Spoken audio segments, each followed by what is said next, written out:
Indonesia adalah negara yang pernah disebut sebagai negara penyeimbang dunia pada era Presiden Soekarno, di mana alutsista dan informasi militernya dibantu dengan konsisten oleh pihak Soviet pada kala itu. Bahkan Uni Soviet transfer 2 kapal tempur terbesar kedua dunia setelah kapal induk Amerika yang dinamai KRI Irian untuk menghadapi konflik terakhir Indonesia mengusir penjajah Belanda di Irian Jaya atau sekarang Papua. KRI Irian adalah kapal terbesar yang pernah dimiliki Indonesia ketika bersandar di perairan Surabaya, seperti digambarkan Inyoman Suharta dalam Arek Bumi Moro. Panjang KRI Irian hampir memenuhi separuh panjang dermaga. Di depannya bersandar beberapa destroyer dan di belakangnya sebuah kapal tanker.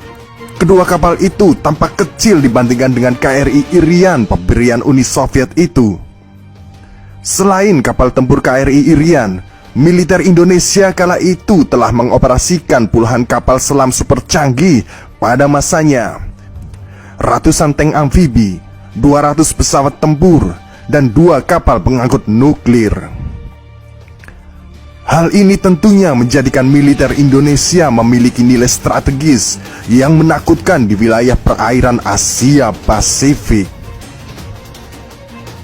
Salah satu kru dan komandan pertama dari kapal selam TNI Angkatan Laut, Laksamana Pertama Purnawirawan Purnomo, mengatakan bahwa militer Indonesia telah memiliki kapal selam tercanggih Whiskey Class buatan negara Uni Soviet. Hingga tahun 1962, kita memiliki puluhan kapal selam terbanyak di Asia Tenggara. Inilah kekuatan laut terbesar di kawasan Asia, yang satu-satunya negara di Asia yang berani mengusir penjajah Eropa pada kala itu, ujar Purnomo.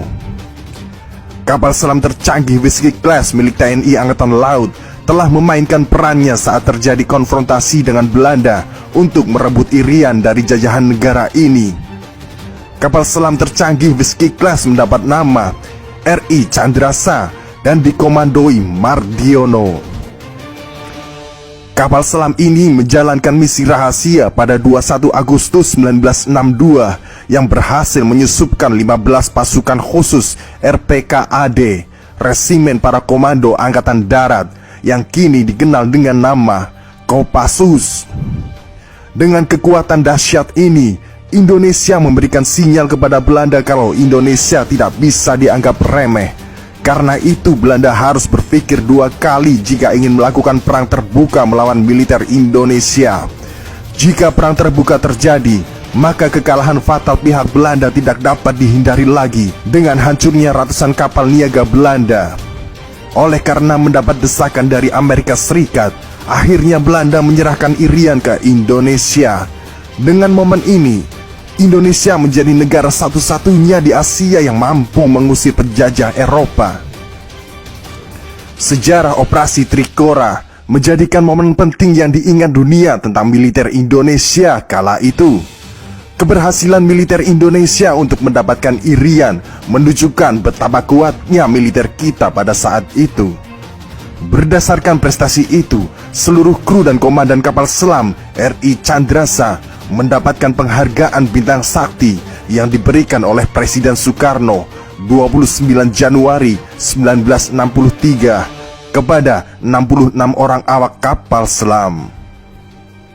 Dengan takluknya Irian Barat, pupus pula harapan Amerika untuk menguasai pertambangan alam di Papua dan membuat Australia memupuskan niatnya untuk memasukkan Irian Barat ke pangkuannya. Bagaimana Australia tidak bergidik pada saat itu? Kekuatan kita bahkan mampu mengguncang Britania Raya atau Inggris Bos.